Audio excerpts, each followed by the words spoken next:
আন্দোলন করতেছিলাম শান্তিপূর্ণভাবে।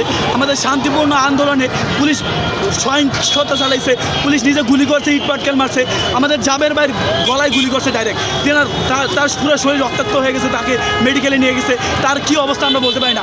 আমাদের সন্দেহ হচ্ছে হাদি ভাইয়ের মতন তার কণ্ঠটাকেও নিস্তব্ধ করে দিতে যাচ্ছে। হাদি ভাইয়ের মতো আমার সন্দেহ হচ্ছে যে হাদি ভাইয়ের মতন তাকেও কোনো একটা কিছু করে ফেলবে। আমরা জানি না তার কী অবস্থা, সে সুস্থ হবে কিনা, তার কী অবস্থা আল্লাহ জানে।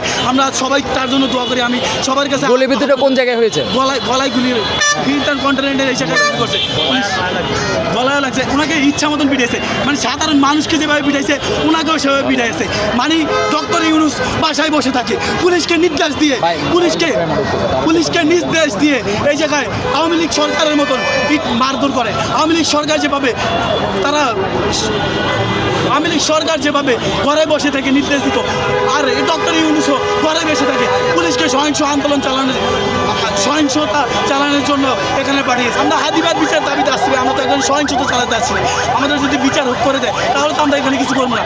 আমরা শান্তিপূর্ণ আন্দোলনেও যাই গেছি, জাবের ভাই রিস্কাতে উঠে আমাদের আহত কতজন হয়েছে বলা যায় না। মানে যারে পাইছে তারও উঠে পিঠেছে, আর গুলি করছে। জুমা আবাকেও মারধর করছে, তাকেও পিঠেছে। সে মেয়ে মানুষ, তাকে ডাক্তারটা ফালাই দিচ্ছে, তিনিও পড়ে গেছে। জুমা আবু কোথায় গেছে সেটাও আমরা বলতে পারি।